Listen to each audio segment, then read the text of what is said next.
Bonsoir à tous et soyez bienvenus pour cette nouvelle vidéo des 7 ans.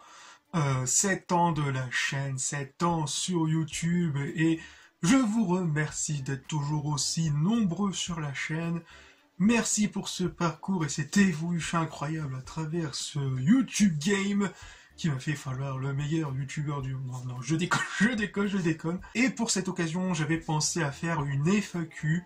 Donc merci à tous ceux qui ont joué le jeu. Donc si vous avez d'autres questions que vous n'avez pas eu le temps de dire, donc n'hésitez pas à mettre ça dans les commentaires. Je vous répondrai avec grand plaisir. Donc on va commencer par la question de Claire et qu'elle me dit pourquoi. Camoulox ? Bravo, bien joué Gilles, vous êtes... Bref, seconde question proposée par mon ami Arthur, salut à toi. Donc, quelle est la vidéo la plus compliquée à faire et celle que tu as le plus appréciée? Alors, la vidéo la plus compliquée à faire, c'est très bonne question. Je dirais 3 vidéos plutôt. C'est plutôt mes walkthroughs sur le jeu Berserk sur PS4, sachant qu'il était entièrement uniquement en anglais. Donc, j'ai essayé de traduire avec mon niveau d'anglais et Google Traduction par moment. J'ai essayé tout de même rattraper avec les dicos que j'ai en anglais, qui sont un peu... Il y en a un là, mais totalement pourrave. Hein. J'ai essayé de fermer ces merdes. Putain, voilà. Le vieux dico des années 70, 80. Je sais plus. Ouais, 1970 tout de même. C'est vrai, comparé à l'autre dictionnaire que j'ai là-bas, c'est vrai que, bon, voilà. Ouais, la traduction, c'était horrible. Il y a aussi, vu que c'est un jeu assez bourrin, assez répétitif dans son gameplay, c'est fun 2 minutes, mais quand on va au montage, c'est horrible. Il y a des faux... supprimer des passages, c'était vraiment l'enfer, surtout quand tu rajoutes encore plus la traduction qu'il faut faire sur certains scènes clés du jeu, donc ça, notamment aussi de l'histoire. Franchement, je vous conseille l'histoire de Berserk, hein, si vous n'avez pas lu, ou ouais, vous n'avez pas lu Berserk, franchement foncez-y. Mais ouais, voilà, le jeu c'était vraiment un peu... comment on peut dire ça? Ouais, c'était compliqué à faire, hein. C'était vraiment trop chiant et trop long. Je passais quasiment toutes mes nuits, c'était horrible. En plus, parfois, de temps en temps, il y a le logiciel Vidopad, celui-là que j'utilise, qui plante par moment. Parfois, je devais tout recommencer, parfois, je devais recaler les textes. C'était un enfer. C'est pour ça que j'ai arrêté au bout de 3 épisodes, sachant que j'ai continué un peu, faire une autre partie, et effectivement... il y avait une fin un peu spéciale, une fin alternative pour arriver à un certain moment du manga, et mais ça a coupé net ça a coupé directement l'enregistrement. Donc si j'aurais pu continuer, j'aurais pu faire ça pour rien, quoi. Voilà, c'est un peu chiant, je comprends pas pourquoi, alors que écoutez, les jeux japonais parfois par moment je ne comprends pas. Et la vidéo que j'ai plus appréciée, très bonne question. Je dirais que... Enfin, je dirais plus les catégories playlist, mes best-of Star Wars Battlefront 2, bien forcément. Je dirais toutes mes playlists, on voit vraiment toute l'évolution, mes montages, etc. Tout comme les anciens, mais... Si je vais en choisir qu'un, très bonne question, très bonne question. Ouais, je dirais le best-of Star Wars Battlefront 2, best-of 19, surtout vers sa fin. Notamment la fin que j'ai fait avec le rapport avec Independence Day. Sachant que j'aurais aimé refaire cette fin. Enfin, sachant que j'aurais aimé faire cette fin pour le tout dernier best-of de Battlefront 2. Pour le numéro 21, donc... voilà, le petit regret, mais voilà, je pense que je dirais ça de tête, mais après il y a eu tellement, parfois généralement c'est aussi pour mes intros, pour mes Culturama, pour les hors-séries, etc. Je dirais plus les intros aussi, mais un peu compliqué comme question, mais très intéressante, mais très bonne question. Ouais, je sais pas si ça a répondu, mais voilà. Ouais, voilà. Donc, question suivante par Nicolas FR. Donc, à quand tu achètes la PS5 et à quand une review sur l'histoire de Luke Skywalker. Alors, à quand la PS5 c'est vrai que je pense de plus en plus à acheter un PC plutôt, parce que la PS5 en ce moment ça peut galérer à avoir. Ouais, donc je pense de plus en plus vers le PC. Je pense que ça irait beaucoup mieux, que ce soit pour mes vidéos, mais aussi pour rejouer à Star Wars The Old Republic. Putain, et en plus ça va bientôt se fermer, mais il faut que je grouille. Mais merde, apparemment ça va se fermer dans 2 ans, ou dans 1 an, je sais plus, ça dépend du contrat avec Disney. Mais enfin bref, ça c'est un autre débat. Mais ouais, je pense que le PC gagnera largement. Même s'il y a quelques petits exclus PS5 qui me tentent, donc pour le moment ça reste encore un dilemme. Faut déjà que je la retrouve. Bon, enfin bref, je réfléchirai sérieusement à la question, mais pour le moment je pense que ça pencherait plus sur le PC. Donc s'il y a des personnes qui est beaucoup plus expert en PC, qui me contactent, etc. Bref. Donc la question c'est en rapport avec les reviews que je faisais avec les livres. Je pense que ça serait sympa d'y retourner là-dessus, sur le côté légende, bien sûr, sur toute l'histoire de Luke. Je pense que je peux pas faire sur un seul personnage, il y a vraiment tellement de choses à dire, etc. Ça durait au moins 3 heures. Mais ouais, je pense que je dirais que recommencer les petites lectures, reviews à la fois sur l'univers Star Wars, légende de Star Wars. Oula, j'ai dit deux fois, ça veut rien dire, mais vous avez compris.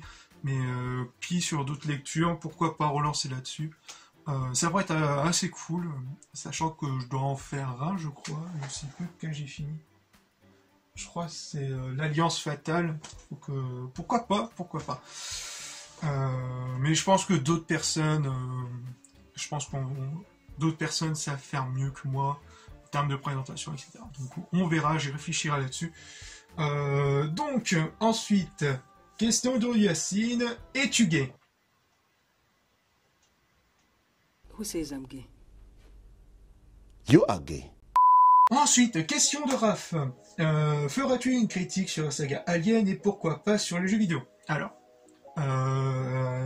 les critiques sur la saga Alien, sachez que avant les Culturama, j'avais fait un format, on va dire, bêta de Culturama sur la chaîne de Kevin Valmar, donc je mettrai le lien ici ou quoi, où c'était ma série Il était une fois une saga, où je récapitulais vraiment toutes les sagas, etc. Les sagas cultes de notre enfance. Mais franchement, en les revoyant, je les ai revus il y a pas mal de temps, mais en les revoyant, ça m'a vie. Pourquoi pas reformuler la formule? Mais c'est pour ça qu'il y a la nouvelle série hors série qui me permet d'évoluer, de développer un peu plus les analyses sur d'autres films, trilogies, etc. Comme vous l'avez vu avec John Wick, je vous mettrai les playlists dans les commentaires, etc. Donc c'est pour ça que ça va peut-être réservé à ça, mais je pense pas que... Je sais pas, je pense que pour l'instant je vais garder les trucs cultes dans leur série, puis pourquoi pas faire découvrir d'autres petits nanars, etc. C'est pour ça que ça va servir les hors-séries. Pourquoi pas en parler avec Alien, mais je pense que tout ce qui a été dit sur Alien, je pense que tout a été fait. Mais pourquoi pas, je pencherai là-dessus pourquoi pas un hors-série sur la saga Alien. Et pourquoi pas sur les jeux vidéo? Bah, il y a déjà les tests. Mais sachant que les tests, la partie test, c'est un peu mort, donc vu que forcément j'achète pas vraiment des jeux, mais pourquoi pas faire un peu comme fait Seven avec des tests en carton sur des vieux jeux, pourquoi pas lancer là-dessus, ça pourrait être assez cool à faire. Pourquoi pas, j'y réfléchirai et je vous tiendrai au courant dans les différents réseaux sociaux. Notamment sur Instagram, je suis plus actif sur Instagram, donc je vous annoncerai tout ça très bientôt. Ensuite, justement, en parlant de Kevin Valmar, le Valmar, salut à toi. Donc, vas-tu faire une vidéo sur la saison 2 de Bad Patch et prévois-tu de faire de nouveaux épisodes à la collection du geek? Alors, The Bad Patch, au départ, j'étais pas vraiment chaud à découvrir ça. C'est vrai, j'ai passé totalement à côté, tout comme la série Cyberpunk. En ce moment, j'attends voir aussi... Enfin, j'ai vu le premier épisode de The Last of Us, donc rassurez-vous, ça va arriver. Je préfère attendre les 3 épisodes, donc peut-être en attendant faire un premier résumé, une première review sur The Last of Us avec les 3 premiers épisodes. Pourquoi pas me penser sur le cas de Bad Batch, de The Bad Batch, au moins la saison 1. Je sais que la saison 2 est en cours, donc on verra si... je pense qu'il y a déjà 3 épisodes, donc... je pourrais me pencher le cas de The Bad Batch en attendant la prochaine review pour The Last of Us, le temps que ça se diffuse, etc. Et pourquoi pas enfin me pencher sur la série The Cyberpunk 2077. Ouais, il est peut-être un peu de temps que je vois ça et que je vous en parle.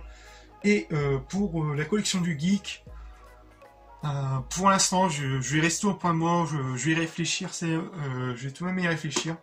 C'est vrai que j'ai pas mal de figurines Black Series à vous montrer, à vous présenter. Il y a d'autres figurines, mais je pencherai là-dessus. Je penserai là-dessus. Je réfléchis. Donc, ensuite, notre ami Loïc Lioso, salut à toi encore, es-tu un homme?